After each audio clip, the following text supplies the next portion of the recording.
to the Daily Allegory through astrological divination. Today, I'm going to tell a tale through Venus.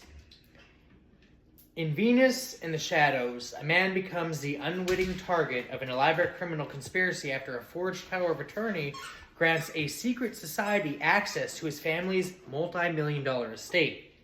Dirty cops, a compromised lawyer, and a corrupt judge work together to legitimize the fraud, while forged signatures, hacked surveillance feeds, and staged evidence paint him as both unstable and dangerous. When a failed poisoning attempt and a sudden abduction of his children raise the stakes, the cabal hires an assassin to erase the loose end, him. As he fights to expose the truth, he discovers that the entire scheme was engineered to isolate him as the perfect scapegoat for their crimes. Guided only by his fierce resilience and his symbol of Venus, a reminder of both love and vengeance, he must outwit a network of bribes, exploitation, and betrayal before the conspiracy destroys everything he has left. Today's story is beneath the seal of Venus, the Venus trap, the mirror of lies. In this reversal, and that's the type of story it is, it's a psychological reversal. The truth fractures in ways that make every version of the narrative before it feel like a shadow on a deeper wall. After Aiden's confession and the exposure of his elaborate manipulation, Monique believes the nightmare is over, until a federal investigator presents a sealed archive of her own digital history, one that Aiden could not have forged, one that predates his entire involvement in her life. The archive contains emails, recordings, and bank transfers proving that Monique herself initiated the forged power of attorney years before she even met Aiden, using burner accounts and offshore proxies. The dirty judge, the corrupt lawyer, the dirty cops, all people she had quietly courted and corrupted long before she convinced herself she was innocent. The poison attempt she thought she survived, the footage shows her slipping a substance into Aiden's drink. The stolen children, the reports came from her own IP address. The live streams showing doctored crimes, her voice gives the instructions in the background of the raw files. The assassin paid from an account tied to her very own fingerprints.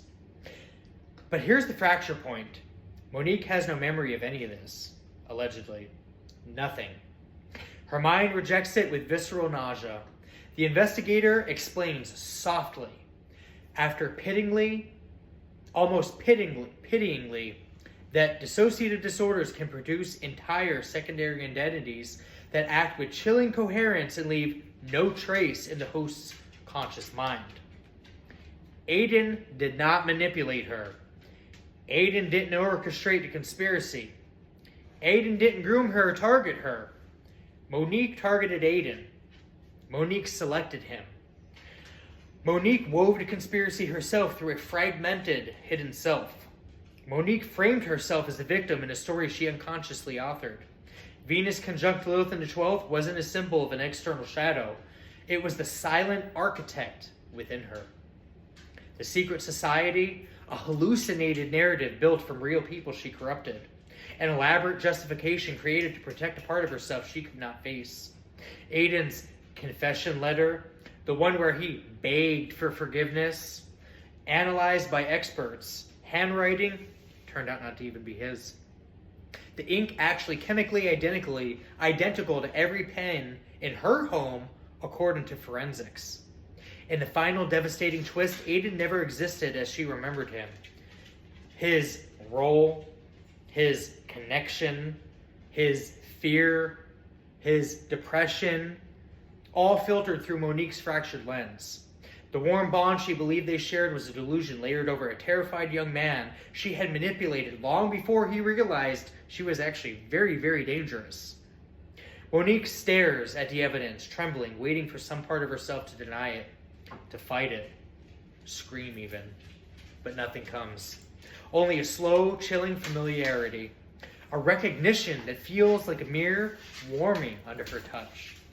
The shadow self she thought hunted her was the one she fed. The conspiracy she thought destroyed her was the one she built. the persecution she thought she survived was the consequence she earned. And the worst truth of all, the one detail the investigator hesitates before saying, Aiden didn't run. He was in protective custody because he was the target, because she wasn't the victim, because she was the threat. Monique looks in the mirror and finally sees her reflection clearly, and it smiled back. The final reflection comes into play here. Monique sits across from the investigator in a silent interrogation room whose walls seem to pulse with a faint hum of fluorescent lights. The evidence of her double life, her hidden accounts, her forged signatures, her coded communication with the corrupt judge she believed was an enemy, lies neatly arranged between them like ritual offerings. She stares at each piece, waiting for the familiar wave of denial or panic to crash over her, but nothing comes. Instead, there's a stillness, a strange, velvety calm curling at the edges of her mind. When the investigator finally speaks, his voice is very careful. Your other identity refers to itself as Venus. The word hits her like a soft blow, not painful, but awakening. Venus, the symbol she clung to for protection itself. The mirror she used to define herself, the justification she whispered during her collapse, a name that was never symbolic at all. It was her shadow, the inner architect, her alibi. The investigator slides a final file towards her. It was a video. The one she avoided. This one recorded the night Aiden disappeared for the first time. With a trembling breath, she presses play. A grainy camera angle. The corner of her living room.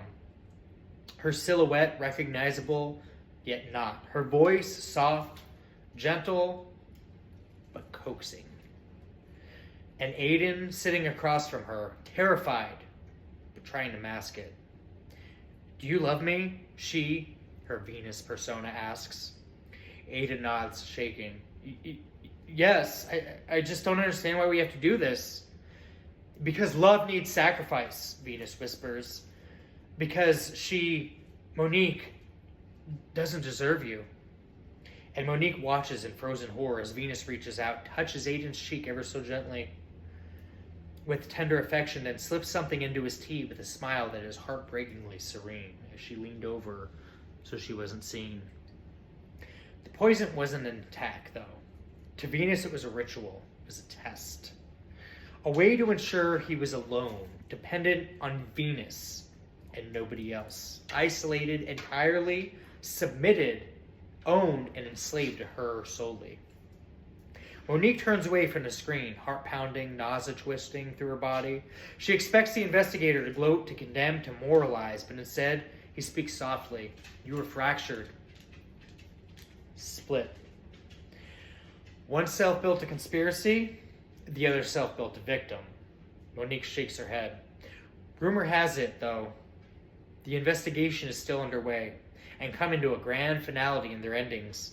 More people have come forward regarding their involvement, taking plea deals, and their assistance of trying to take Aiden out for handsome payouts and bribes and connections, promises of great abundance, if you will.